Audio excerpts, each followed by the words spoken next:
Hello and welcome to another episode of the Under the Pines podcast. I am your host, Max Emmanuel, and today's guest is Terry Tucker. He used to be a SWAT negotiator and now is an author, speaker, and overall very positive human being. Even though he got slapped by life on more than one occasion and is now living with an amputated leg and fighting cancer on a daily basis, he still shares his positivity with the world, which is, in my opinion, something that everyone can learn from. So, without further ado, let's jump right in. Hello, Terry. Welcome to the show. Thanks, Max. I'm really looking forward to talking with you today. Absolutely. So, in your own words, distinguish yourself by doing the right thing at the right time for the right reason in the right way. It's very stoic. I love that. But I think, especially as men, we should all probably operate in a way like that or similar. But do you think that you always thought that way? No, I don't think I've always thought that way. Certainly when I was younger, when I was less emotionally mature and things like that, life was all about me. I want what's best for me. I want to do, what pleases me. And I think when you flip that around and it realize that it's not about you. I mean, we don't do things in the abstract. We don't live our life, in a bubble where nobody interacts with us. And the more you realize you need people and you want people in your life and people can help you and you can help them, then all of a sudden I think life really kind of pivots and you realize what's important in life. We're here for such a short period of time. We got this long life. Even if you live to be 100, that's really not, in the scheme of things, a very long period of time. And 100 years after you're gone, most likely nobody's even going to remember you were here. Yeah, so true. I think especially when we get kids, that's when we first realize how fast time actually, goes by. Like it just flies by every year. It does. I mean, the older you get, the more it's like, wasn't it just Tuesday? And or didn't we just have Christmas? Or it's like, no. I mean, life does fly by, and it's important, and I think it's incumbent upon us. And as we get older, I think we appreciate more of the simple things, more of just sitting around talking with people and enjoying other people's company and that. And it's not about I got to go out and I got to make a lot of money, or I've got to be important, or I've got to be influential. At the end of the day, importance, money, influence, none of that comes with you when you die. Yeah, totally. Yeah, I talked about this a lot, but like probably 3 generations down, just like you said, those 100 years, nobody's going to remember you. Like it's just the way it is, right? It is. I mean, I look back at my own grandparents. My brother is big on genealogy, and he's researched a lot of my grandparents. And my mom's mom and dad were born in 1900, so a little over 120 years ago. And what he found out, and none of us knew this, is that they were married for 2 years and lived separately because they couldn't bring themselves to tell their families that they were in an interfaith marriage. She was Catholic and he was Presbyterian.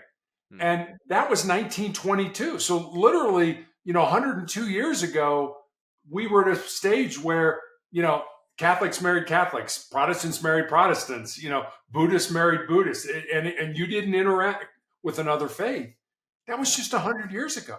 I mean, I have vivid memories of my grandmother and my grandfather, and I never knew that about them. But it's amazing how far we've come in just 100 years.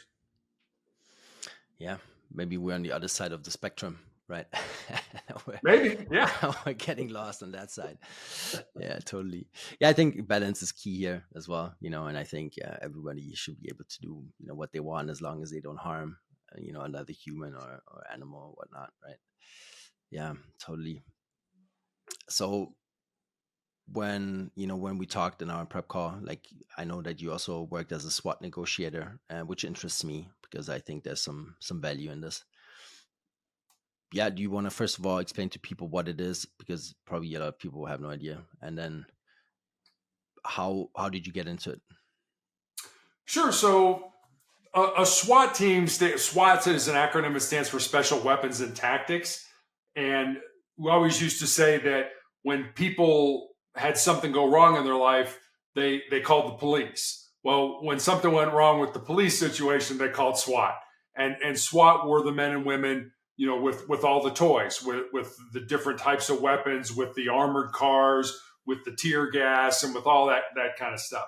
Well, that was the tactical side of SWAT. The other side of SWAT was the negotiators. And that's what I did. And our job was basically, people used to say, great job. You talked that person out. What we really did was listen the person out, not so much talk. I mean, we did talk, we conversed and stuff.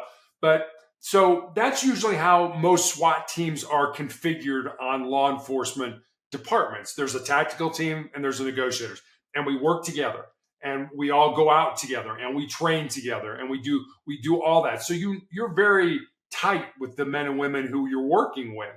And so, for example, if somebody barricades themselves or takes a hostage or something like that, basically the tactical team will surround the building, surround the house, and we as negotiators will try to get them on the phone in a way that we can try to talk them down, work the problem. And the biggest problem with all this is what allies any relationship, whether it's husband and wife, whether it's parent or child, whether it's boss or subordinate, is trust. If I don't trust you, we're not going to have a very good relationship.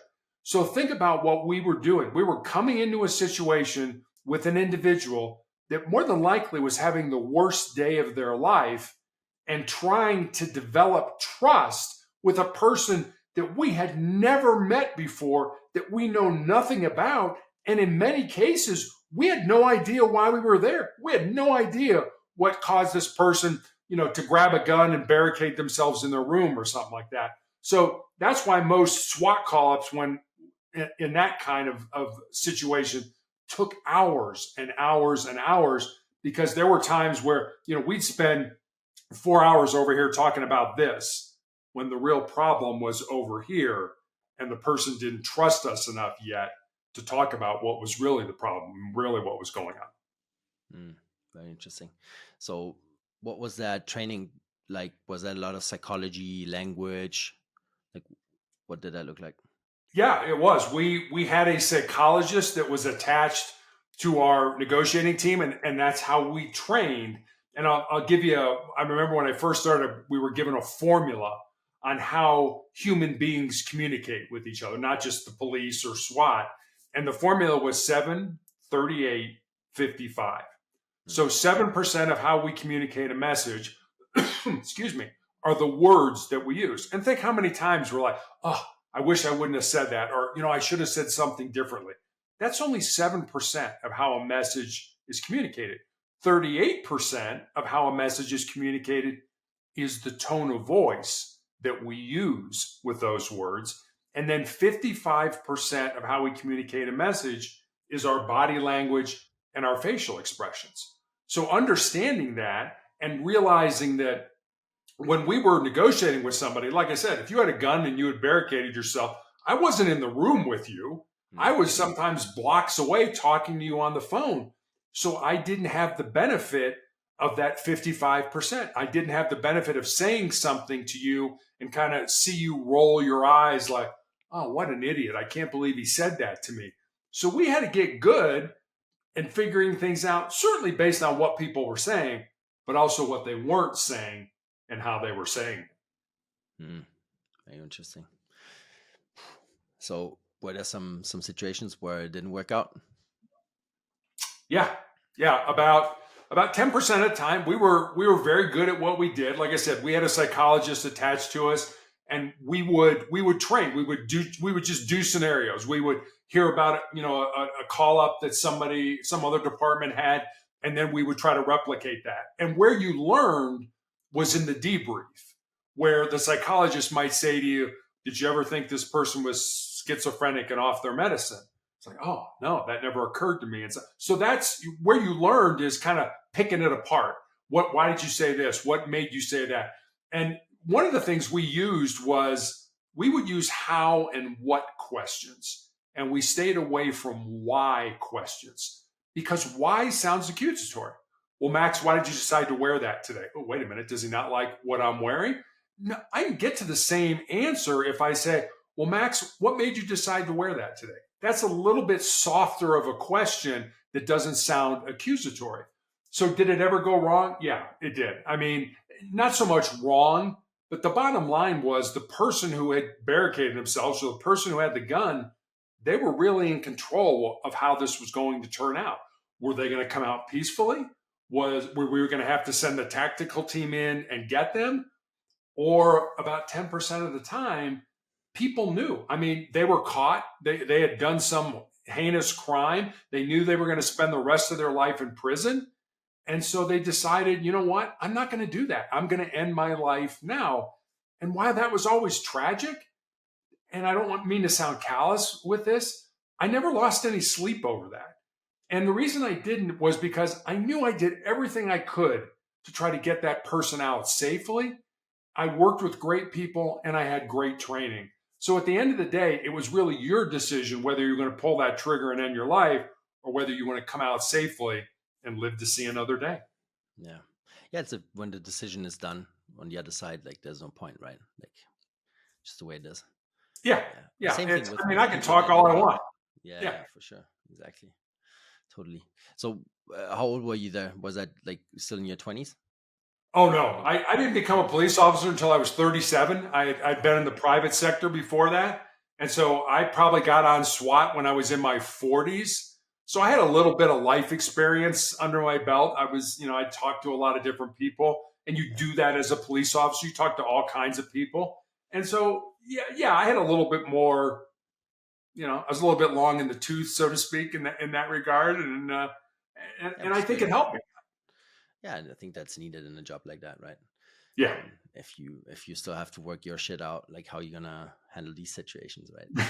Exactly. How are you gonna help other people work theirs out? Yeah, absolutely. Yeah, I've got some family in Texas, and it's just ridiculous. Like one of them, she's a police officer, and like I don't know how the hell they let her run around with a gun. It just baffles me every single time I meet her. It's just like. It's good she's on your side of the family, right? Yeah, well, I don't know. Yeah. So earlier, so basically you went to military school or college, whatever it was, right? Yep. And yeah, which is interesting. And then basically that was that your life for kind of 15 years, right? In that realm. I did. Yeah. I mean, I went to college, graduated from college. I went to college on a basketball scholarship. I'm 6'8" tall, so I was fortunate that I had that opportunity. And then when I got out, I really wanted to follow in my grandfather's footsteps. My dad's dad, who had been a Chicago police officer, one of the larger cities here in the United States, and he was a police officer from 1924 to 1954. And in 1933, he was actually shot in the line of duty with his own gun. It was not a serious injury. He was shot in the ankle. But my dad, who was an infant at the time, always remembered, the stories my grandmother told, with that knock on the door of Mrs. Tucker, grab your son, come with us, your husband's been shot. And so when I expressed an interest in following in my grandfather's footsteps, my dad was absolutely not. You're going to college, you're going to major in business, you're going to get out, get married, have 2.4 kids and live happily ever after. And that's the life my father wanted me to lead. That's not the life I felt I was born to lead or that I was supposed to lead. And so I had a choice when I graduated from college. My father and my grandmother, my grandmother was living with us at the time as well, were both dying of different forms of cancer. So I could have said, sorry, Dad, you know what? I know you're dying. I'm going to go blaze my own trail. Or out of love and respect for you, I will do what you want me to do. And that's why I went into business for almost 17 years before I made that pivot and became a police officer. Okay. And when did you find out then that you had, that cancer in you? Like, can you take me to that moment? Like what was going through your head? Yeah, it was 2012. I was a girls' high school basketball coach in Texas, and I had a callus break open on the bottom of my left foot, right below my third toe. And initially didn't think much of it because as a coach, you're on your feet a lot. But after a few weeks of it not healing, I made an appointment and went to see a podiatrist, a foot doctor friend of mine. Took an x-ray and he said, Terry, I think you have a cyst in there and I can cut it out. And he did. And he showed it to me. It was just a little gelatin sack with some white fat in it, no dark spots, no blood, nothing that gave either one of us concern. But fortunately or unfortunately, he sent it off to pathology to have it looked at. And then 2 weeks later, I received a call from him. And as I mentioned, he was a friend of mine. And the more difficulty he was having explaining to me what was going on, the more frightened I was becoming. Until finally, he just laid it out for me. He said, Terry, I've been a doctor for 25 years, and I have never seen the form of cancer that you have. You have an incredibly rare form of melanoma, and most people think of melanoma as too much exposure to the sun. It affects the melanin, the pigment in our skin. Mine has nothing to do with sun exposure. It's just a rare form that appears on the bottom of the feet or the palms of the hands. And so that started my 12-year odyssey through this disease now. Damn. Yeah, tough one. Do you think it has anything to do with like the emotional, like, baggage that you got through those jobs at the SWAT and stuff? Like, have you ever thought about that? I have. I mean, was it emotional? I mean, law enforcement, first responders. I mean, you see things that people shouldn't see. I mean, man's inhumanity to man and things like that. But I, I love the work. I loved being that. And I don't think so, but nobody can tell me. A couple of years, well, about 5 years ago now, I had all 88 genes that doctors either know of or suspect cause every form of cancer that we know about.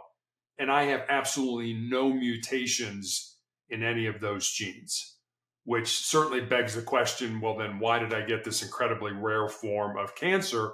And nobody's been able to answer that question. So I don't spend a lot of time pondering why. I just I got it. So I'm going to deal with it. And I was glad I had the genes tested because at least I could, tell my daughter, okay, I haven't passed anything on to you that you need to be aware of as you get older.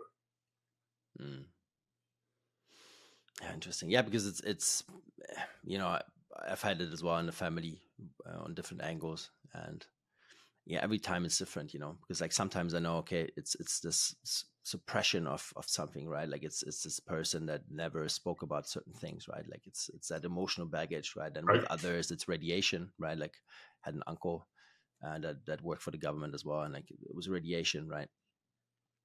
But they never linked it, of course, right? Like it's for sure not, the job was never at fault, right? And then on the other side, you don't know what it is. Like it can be anything. I think it's just like altogether you have to look at what went on. But yeah, I mean, like I think you're a brave human being, and it's incredible how how much courage you still have, and like you're doing 600 podcasts and you're bringing the message out there. It's great work. Thank you. Amazing stuff. So you wrote that book, what's called the 10 Principles. Sustainable Excellence, the 10 Principles to Leading Your Uncommon and Extraordinary Life, which is way too long of a title. So. No, it's good. I like it. Because I think sustainable is the important word here, right? Because like you can excel at stuff, like push very hard and be like super good, but can you sustain that on a long time horizon, right? That's a crucial part. Like, you want to talk about those principles a bit? Sure. Yeah. I mean, I always get the question, you wrote this book, Sustainable Excellence. Well, what is excellence? And my response is, I don't know. And they're like, how do you not know you wrote the book? And it's really, Max, you and I may look at a sports team or, an orchestra or whatever we're looking at, and you may say, hey, I think they're excellent. And I may say, well, I think they're good, but I don't think they're excellent. And I've always felt that excellence, kind of like beauty, is sort of in the eye of the beholder. You have to determine excellence for yourself. And then once you've determined that and you get there, how do you sustain it? And you see this all the time. You see people that, work incredibly hard, get to the top of the mountain, And then what do? They sort of sit back, pour themselves a drink, put their feet up on the desk and be like, man, I've arrived. And then what happens? 6 months, a year later, boom, somebody passes them up. And now somebody else is at the top of the mountain. You're like, wait a minute, what happened? What happened is you didn't sustain it. You didn't find different ways to deliver your service, different people to deliver your service to, or different services to deliver to people. So you didn't continue to innovate and move forward. And that happens. It happens in sports. I mean, it happens in business. It happens in medicine. It happens in everything. So how do you sustain excellence? You do those things that you constantly innovate. You constantly do things. So I came up with these 10 principles, these 10 ideas based on an email that a young man from college had sent me. And they're just my take on life and how things have evolved for me and how I've been able to either overcome them or use them to become successful. And I'll give you a couple of them. Each principle is a chapter, or each chapter is a principle, however you want to look at it. And one of the ones that resonates with me, and it does because I'm sort of ashamed or embarrassed. I've done this in my life. I've done this probably more than I care to admit. And the chapter is this: most people think with their fears and their insecurities instead of using their minds. And I know I've done that. I know I've wanted to start something or get involved in a project, and you sort of pull back and you're like, oh, wait a minute. Maybe I don't have enough information, or maybe I'm not smart enough, or what will people say about me if I fail? That's thinking with our fears and our insecurities. That's not thinking with our minds.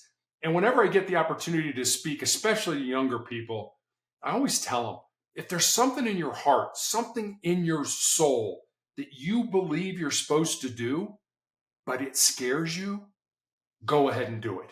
Because at the end of your life, the things you're going to regret are not going to be those things you did. They're going to be those things you didn't do. And by then it's going to be too late to go back and do them. So that's one of the principles. Another principle, and this kind of comes from the time that I waited before I got into law enforcement, is that you are the person you're looking to become. You may not be that person. I mean, I was working, in marketing and in healthcare administration, but I always looked at myself as being a cop, being in law enforcement. I just hadn't gotten there yet. And Max, I'll be honest with you, one of the things I'm most proud of in my life is the fact that I never let my dream die. I was a 37-year-old hospital administrator. I was making good money. I wasn't killing myself. I could have said, hey, I'm comfortable here. I'll stay here.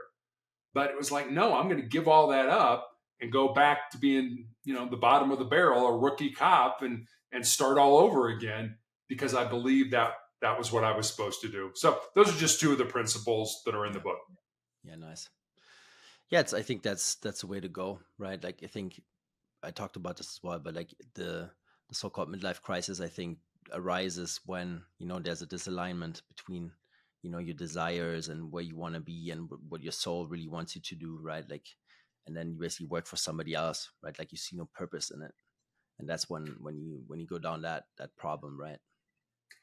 Yeah, it is. And, and I heard this guy by the name of Jeff Wetzler, and he kind of put life into a different perspective for people that I like. And, I mean, so much of my life has been, okay, this year, these are my goals for the year. And he kind of said, let's look at life differently. Instead of looking at life year by year, let's look at life in decades. So he said, in your 20s, you should do everything. You should dig into anything that interests you. You should try things. No, I don't like that. Yes, I do like that. Whatever it is, you should make mistakes. You should screw up. You should do all that kind of stuff. Not for the sake of, making mistakes, but for the sake of learning. And then he said, in your 30s, you should dig into 2 or 3 things that you find in your 20s that you absolutely love. And then in your 40s, he said, find that one thing that's in your heart, that's in your soul. You're more mature now. You understand what life's about. You're probably financially better off, and dig into that. And then he said, in your 50s and 60s, you can reap the rewards of what you did in your 20s, 30s, and 40s. And I like that, because I think so many people today, they get to a point in their life and they're like, okay, I'm not where I'm supposed to be in my career, or not where I feel I should be in my career. I'm not making the money I want to make. I don't like the job I'm working. I'm not in the relationship I want. I don't have the kids that I want. And we think life is horrible because we're not in some arbitrary form where we think we should be. I think if you look in your life and more as in decades, you kind of get rid of some of that pressure on yourself to be at a certain place at a certain time. Yeah, for sure. I think the main problem here is like this comparison through social media, right?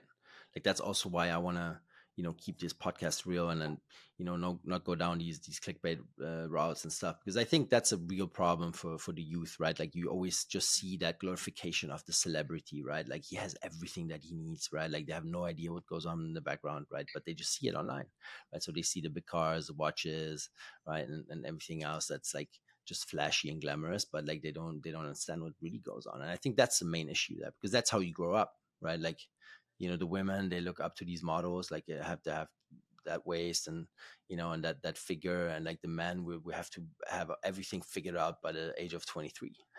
Right? Like it's impossible. It's absolutely impossible. And that creates that issue there, right? Because like then you think you have to be there, but you're not there, and then you create that pressure, right?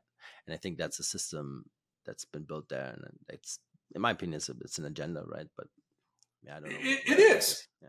No, it absolutely is. And that's the problem. We are all on our own path. We're all on our own journey. And where we get into trouble is when we start to try to live somebody else's journey. I want to be like him, or I want to be like her.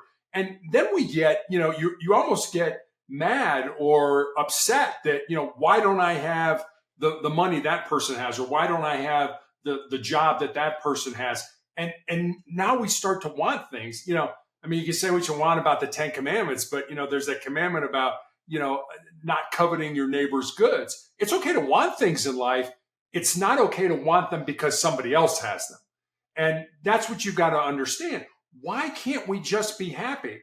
Hey, Max is making $1 million a year. Why can't I be happy for Max? Why do I have to be upset with Max because he's making $1 million and I'm not making $1 million?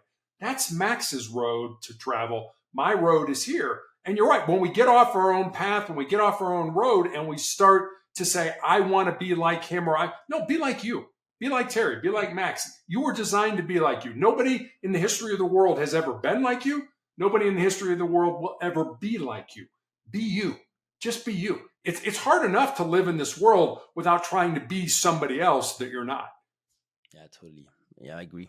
It's the issue of the education, right? I think we basically have to learn all these different subjects, right? We don't really get good at any of them. It's kind of built in a way, right, that you don't even have the time to excel at one of these certain subjects, right? And then you just kind of cruise through, university even, right? Same thing. And then in the end, you finish and you have no idea what the fuck you want to do. Right? It's like you're just completely lost. And I think that's where we could actually make a difference, like help these kids find something that they're good at, find something that they're passionate about. And I mean, it looks like the only way to do this is with homeschooling, right? These days, I think that's just, to me, it looks like the only solution at the moment. I agree. I mean, we have neighbors down the street who homeschool all 6 of their children, and the kids were, they're taking college classes in high school because they're that much farther along. They get that much more individual attention, and I agree with you. I mean, even my own daughter and her husband have said we're either sending our kids to private school or we're homeschooling them because we're not putting them in the public school system because there's so much disruption. There's so much corruption. There's so much going on there. People have all these agendas. Teach these kids and teach these kids to critically think. Don't teach them. I mean, I understand there's certain things you need to know, but we teach to a test. Here, you've got to know all this stuff so you can regurgitate it on the test and you're smart. But you're right. If you ask those people 6 months or a year from now, okay, here, I'm going to ask you those same questions again. I don't know. I don't remember that stuff. I didn't use that.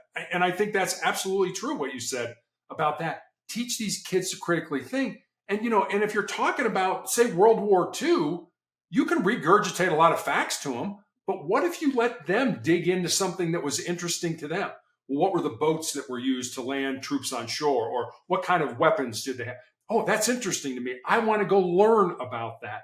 let kids learn about things they want to under the umbrella of what we need to teach them. Yeah, totally. Yeah, I mean, the interesting thing is like in Europe, in most countries, it's actually forbidden to homeschool, right? Like you're not allowed to do that. That's a good part about the US as well. But like it's to me, the older I get, I mean, I understood that very early on as well. But like everything that's not allowed, you should look into that, especially also books that are forbidden, right? For some reason, it's just literally that way, right? Like they tell you to go this way. It's like basically like when they said, okay, don't eat butter, right? Right. That was it, buy that shitty substitute, whatever it was, right? Right. That And corn and oil and stuff, right? Yeah. exactly, and now all of a sudden butter is healthy again. It's exact same thing with information. It's exact same thing with raising your kids. And I think once you've understood that the government's not going to save you, right? Like you have to take care of your children, you have to take care of your family, you have to take care of yourself first and foremost, right? Then I think it's the right path to go down. Yeah, it is. But again, that's being an educated consumer. Yeah, Is butter really bad for me? I mean, my gosh, Max, we've got the internet. We can get access to any information, any data that is out there in the world. But people are so lazy. They're like, oh, they said that. Okay, then butter's bad for me. Is it? yeah, That's critically thinking. That's being a critical thinker. Is it really bad for me? Maybe I should go look at that. And I've learned, as I've gotten older, I don't believe anything that I see or read on social media or television or anything like that. I may take it and then say, okay, let me go research it myself to see if it's true, or maybe it's partly true and there's a little bit more to it and things like that. But that takes time. And, we're in an instant gratification society. We want it now. I don't want to think about it. Just give it to me and I'll digest it. And you should always be a lifelong learner. You should always be questioning, wondering, being curious about why things happen or don't happen, and learn from that. I want to die learning. So that's just yeah. me, though. Well, that's what it's all about, right? Like just on the quest of improving oneself, like Yeah. until you cannot. Right? And I think that's one thing that you can do until you as old as close to dying, because right, like if you can read, if you can listen to stuff, you don't even have to move anymore, right? You can Yeah. still get that info. Yeah, beautiful. And I know that death was also something that you thought about a lot, and I thought about it a lot as well. Why do you think it's such a taboo topic for most people? I think death is such a taboo topic because people don't live. They don't live an authentic life. They don't get out there and do things, and they have all these regrets when it comes time to living. I mean, small minds and weak people kill big dreams. And people never think about what it means to be great. They just kind of muddle along. And, they've always said that the richest real estate in the world are cemeteries because they're rich in books never written, relationships never pursued, businesses never started, etc. I don't want to be one of those people, and so I want to grow. I want to develop. I want to, I mean, death doesn't scare me. I love the old stoic philosophy where they used to talk about memento mori, remember death, remember you're going to die. And I think when you sort of have that top of mind, all of a sudden life takes on a much different meaning if you always kind of have in the back of your mind, I'm going to die soon. I mean, when we talked soon, we talked about how we're here for such a short period of time. Soon is kind of a relative term. You're here for such a short period of time. Live your life. Live your life, not somebody else's life. Figure out what you're supposed to do. I mean, I love Viktor Frankl, who was a concentration camp, a Holocaust survivor during World War II, became a psychiatrist after that. And he wrote a great book called Man's Search for Meaning. And in that book, he talks about how people should not have an abstract meaning of life. There is a reason you were put on the face of this earth. You have unique gifts and talents. Find out that reason, use your unique gifts and talents, live that reason. Because if you do, when you come to the end of your life, it's like, I did what I was supposed to do. I did what I was put on this earth to do. And so many people never even think about that. And so when they come to the end of their life, it's, I want another week or another month or another year. And they're digging and scratching for that. And it's like, hey, when it's your time, it's your time. There's nothing you can do about it. Yeah, that's a great exercise to think about death.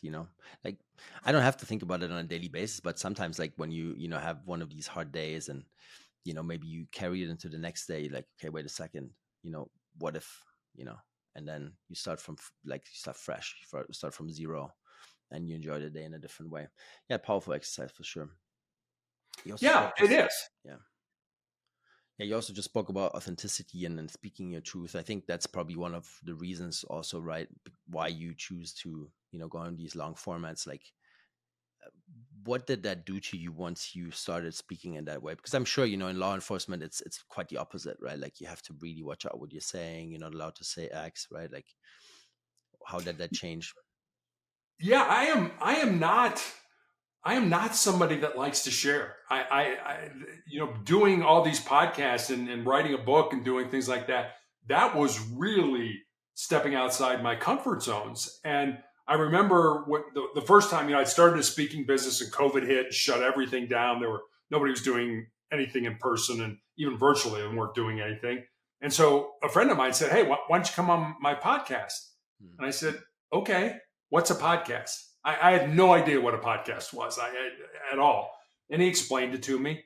And I was like, okay, I'll come on. Very uncomfortable, incredibly uncomfortable. What do you mean? You want me to share me? You want me to share myself? No, I don't want to do that. I like holding things in.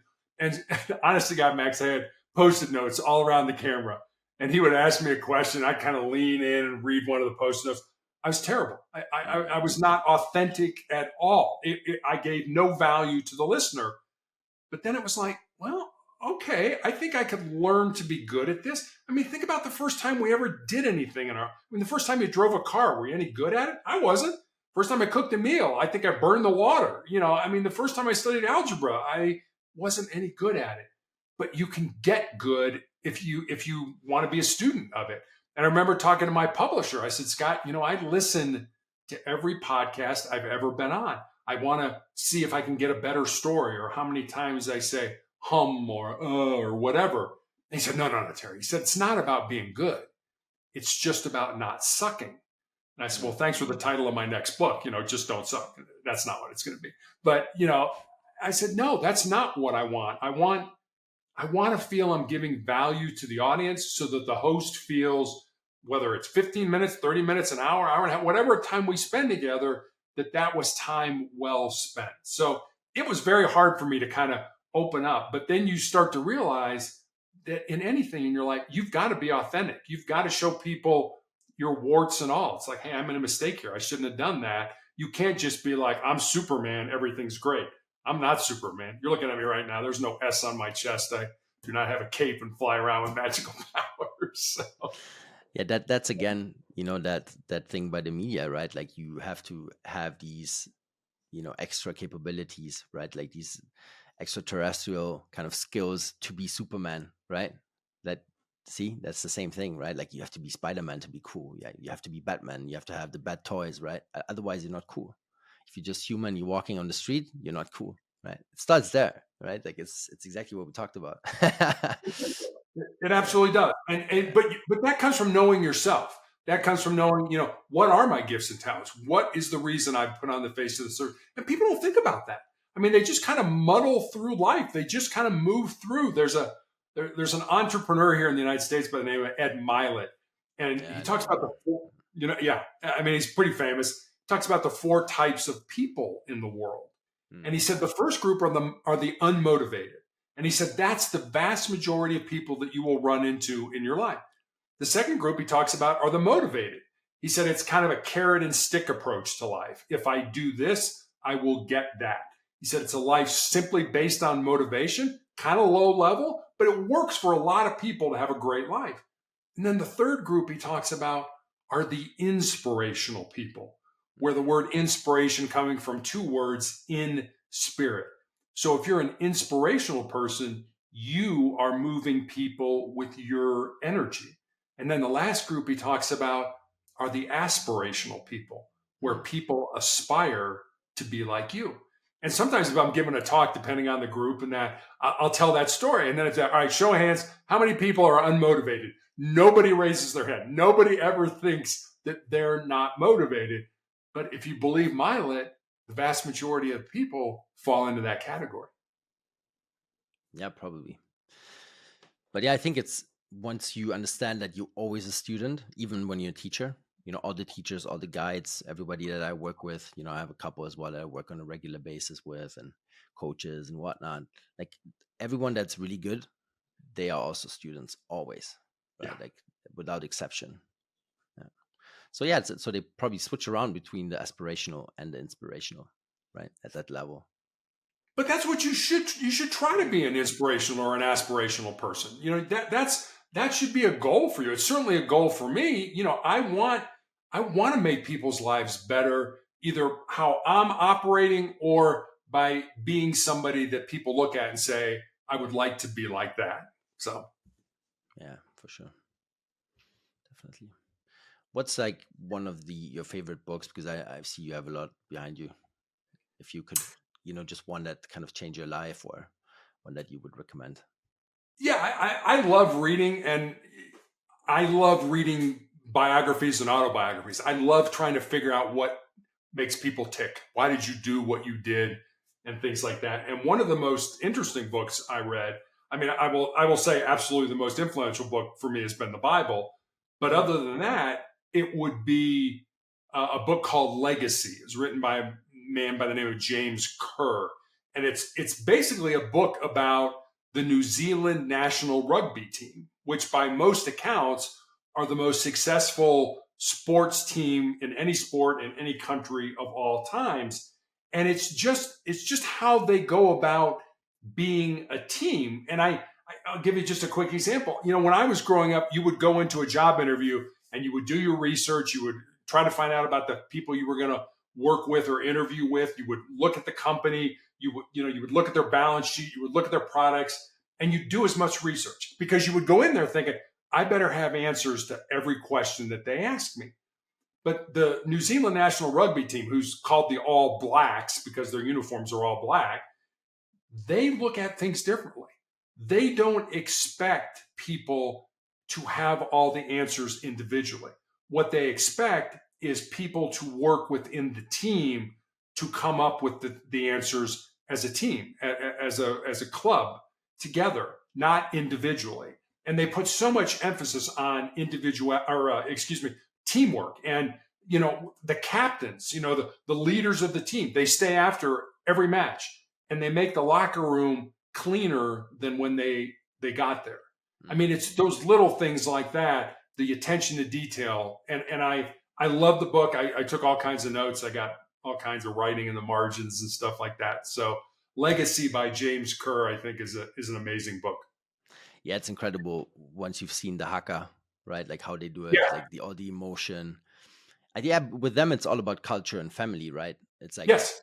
It's like carrying that legacy for the next generation, and actually, kind of imprinting it into the next generation very early on, because they learn about it when they're super young, right? And Yes. that's I think that's the power, right? Like because that's what you talked about. It's a collective power that they can kind of tap into at the needed moment, right? Which is the crucial part.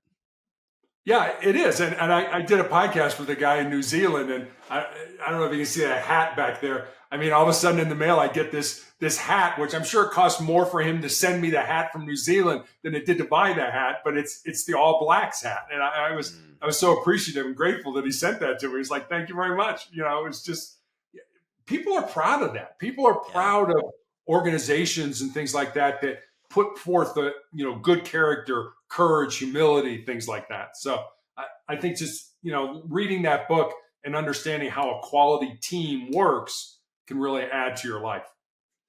Yeah, so true. I thought that about that a lot, because with me being, half German, we as Germans, we have this huge weight being put on our shoulders, right? We are not allowed to be proud of being German, right? Like it's not allowed, right?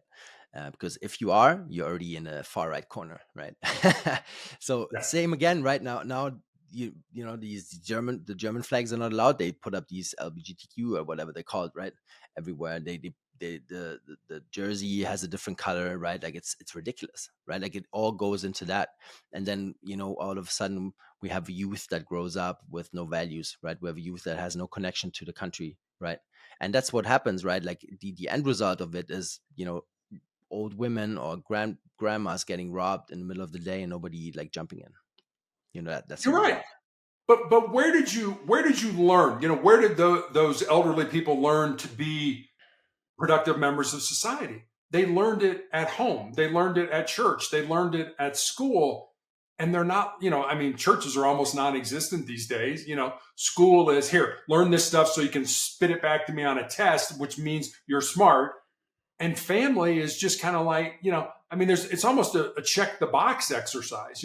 Okay, I graduated from school, check the box. Okay, I got married, check the box. Okay, I had a couple kids, check the box. And I think the greatest job, people ask, what was the most interesting job? Being a dad, being a husband and a father has been the greatest reward in my life. I have a tremendous relationship with my daughter, and I have no sisters. So, I had no idea. I remember when my wife and I went to the doctor and, had the ultrasound, and the doctor's like, do you want to know the sex of the baby? And we were like, sure. And she's like, well, you should buy pink. I was like, oh, no. You need to leave it in there until it's done. I have no idea how to raise a girl. Yeah. But my daughter and I are, she's 28 years old now. We are as close as I think any father and daughter are. I love her. She loves me, and we have a great relationship. So. Yeah, the beautiful thing about being a dad is like if you get all that crap out of the way, right? Like all the bullshit, then you will be able to learn and grow into that position, right? Like you can, but that's what it is. That's biology. Yeah, it's totally biology, but it's also, and I see this especially here in the United States. So many parents want to be their kid's friend. And it's like, I always tell them, like, you're not their friend. You're the dad. You're the mom. You got to make the hard decisions. You got to be the one that says, no, you're not going to that party because there's going to be no adult supervision. And what do the kids do? They go, banging up the stairs, slam the door, tell you they hate you. And then you say, well, I know that, but I love you. And that's why I'm making this decision. You've got to be the adult in the room. And so many parents are like, well, I'm working, 80 hours a week and I never see my kids, so I'll let them do whatever they want to do. That's not helping the kids. That's not making them productive members of society.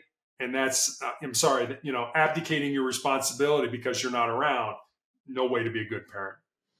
No, definitely not. Yeah, I just uploaded a podcast with Tiziano Sguesso. If you like to listen in on it, it's a great one. And okay. He's very deep into family constellation, right? And it's just speaking to him like opened so many doors in my mind, right? Like how important it is to be present as a father or the mother, right? How important it is that the relationship between the father and the mother, is presented in a certain way to the child, right? It has to, well, first of all, it has to be authentic, right? Because they will feel if it's not. But like just to be aware of that, right? Like that you have that responsibility to make it work, right? And you should focus on you first, and then on the relationship with with the mother or vice versa, right? Because otherwise, that child sees what's going on, and it's going to grow up in a different way otherwise, right? It is. But like I said, that's how people learned before. That they learned from their parents, they learned from their grandparents, they heard the stories. They would be told stories, and those stories had lessons. Here's why that happened. Here's what grandpa did, and he made it work. And okay, that's resilience. I learned a lesson from listening to grandma tell me that story.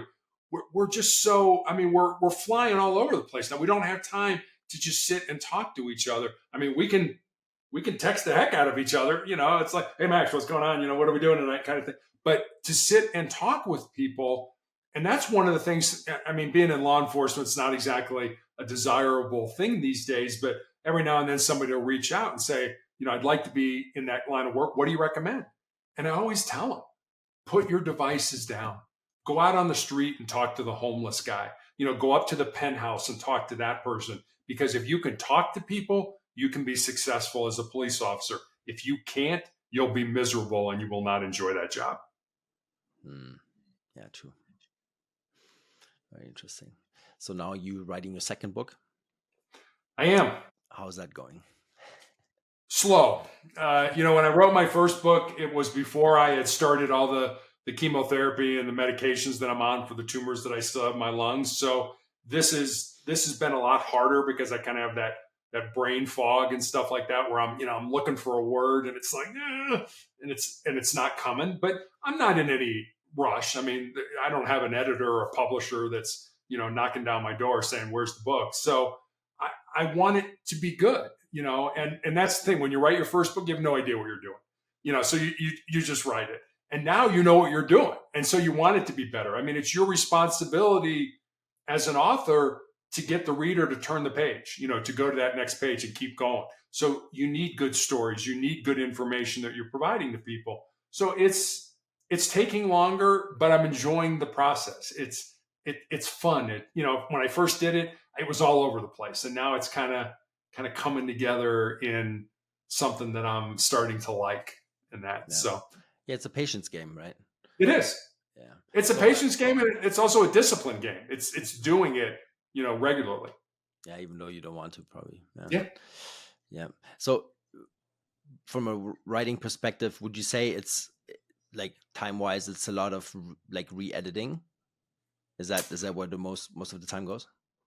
It's interesting because I mean, again, and I'm going to give you some advice from an idiot who didn't know anything about writing a book. And how I wrote my first book was, I said, okay, I'm going to write a minimum of 1 page every day except Sunday. I took 1 day off, took Sunday off. And I said, and I'm not going to edit anything until I feel I have a first draft. What would be a first draft? And Max, there were days I would sit down and it would be like, okay, I am writing absolute garbage. This is terrible. It will never make it into a book. And then the next day, maybe I'd write something better. And then maybe I write garbage. And then maybe something better, and then garbage. And so it certainly wasn't linear. It wasn't like this. It was more like, okay, yeah, we're doing this kind of thing. And I got to the point where, okay, I felt I had a first draft. And then I edited. It's like, yeah, okay, that's out. No, I don't like that. That's terrible. And when I had what I felt was a decent manuscript, then you're like, well, is it? I don't know. And so I gave it to some friends and I said, look, I need brutal honesty. I need you to tell me this is good. It needs more work. It's horrible, whatever it is. And those people were honest with me. And I made some changes and corrections. And they're like, you should absolutely get this published. So I mean, I just write. Now I have a very good friend who's a much better writer, and she does it a different way. She will write today, and then tomorrow she will go back and edit what she wrote yesterday. So that's how she does it. So I don't know if there's a better way. I think you have to decide what works for you if you want to write. And I mean, I remember hearing there was a study done here in the United States. And the finding of the study said 83% of the people that were surveyed felt that they had a book inside them, either a memoir or a fiction book or something like that. And Max, less than 1% of those people will ever write a book, will ever write that book that they feel is inside them. So it's kind of a shame. Just 1%. Yeah, my grandmother, she did the same. She wrote one like very late. She always talked about it, and she wrote one. I think she started early, and then she had a draft. She put it away, and then she finished it later on, but she never published it. And I think she regrets it. She's like 90 something now, and she has Alzheimer's and stuff. But like, yeah, I think it's interesting that you say just 1% actually go for it, but because it's with everything probably, right? It's like, everybody that has any intention of like, or thinks about media probably said, yeah, maybe I can start a podcast, maybe that's a good idea. But who the fuck does it? Who wants to put in the work? And that's just it. You've got to love the grind. I mean, if people say, hey, will you help me with my podcast? And the question is, well, why do you want to do a podcast? Because I want to make more money, or I want to have more clients, or I want to, talk on bigger stages. Those people aren't going to make it because they don't love the grind. I mean, you do a podcast. You know what it takes to find guests. You know what it takes to have those pre-calls and, okay, what am I going to talk about? You know what it takes to edit that when it's done and to get it up. It takes a lot of work. You got to like the grind. If you don't like the grind, there's a reason that most podcasts don't make it past 3 or 10 episodes. Yeah, totally. Yeah, it's a zero-sum game, and it doesn't make any sense in the beginning, for sure. It still doesn't make any sense, like in a data sense, right, or a monetary sense. It's like, right. Yeah, totally. It is something that brings you forward, right? Like once you tap into that and you say, okay, I'm going to do this, I will stick to it, I will, try to be better each time. If it's just 1%, that's fine. That's kind of what I strive to do. I'm not so much, like judging myself about the mistakes I did in the last one, because I do mistakes all the time, like speaking English, just for that podcast at that time, and then like just having spoken German like 2 minutes before that all the time, or like hearing Italian, at home. It's like it's not easy. I make the mistakes, and I know if I would have listened to some audiobook in English before that, it would have been easier. I would do less mistakes, but like that's I cannot afford that time, right? So I just go for it, accept that I will make mistakes, and I just try to be better each time, and that's all I got, right? Well, and that's, most people listen to podcasts because they want to be better. They want to learn and things like that. So as long as you're providing good information, quality information in an authentic way, and I think that's what you're saying. I'm going to make mistakes, just like I'm going to say, you know what? Here I make mistakes. Here am I. Here's Terry Tucker, warts and all, good and bad. You take it what you want.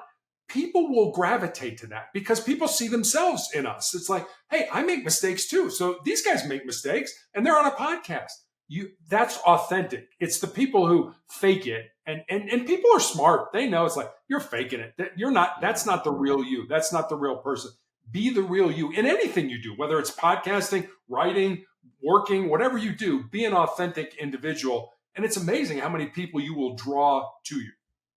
Yeah, so true. Yeah, I mean, it was the same thing in the beginning, right? When I was listening to podcasts, because I did for many years before I started this, and then you see that level, right? And you have no idea how hard it is to actually build that, right? In that way, right? Like until you actually do it yourself. Right? Just a couple of days ago, I had Evan Britton on the podcast. It was one of the humans that inspired me to start with this podcast, right? There was two people that I'm pretty sure were the only two that kind of gave me that little hint, okay, you should do that, because they were speaking their truth. They were speaking their authentic truth, and it resonated. And there were similarities in my journey, and I'm like, okay, shit, this really helps me, right? Like this did something for me. And why? Like it's actually that just simple, right? Like you just listen to something and it helps that human. Okay, I have to do that as well. I think this will help people. This will bring value, and that's kind of why I started it. So, yeah, it's so true. Absolutely. Yeah, I mean, it's those people that, the podcasts that don't make it are the one, they're hawking something. Okay, here, buy my book, or here, do my master class, or do what, you're hawking something. People get sick of listening. No, give me information that makes my life, makes my journey easier. If you can do that, you can develop a following. You can develop but you've got to have quality content. And quality content, as you know, being a podcast host, it takes effort. And people just don't fall out of the sky and say, hey, Max, interview me. It takes effort on your part to get good people that your audience wants to hear. Yeah, 100%. Yeah, it's not easy at all. I mean, if it were that easy, probably a lot of people would do it, but definitely not easy. What's the best advice you ever got?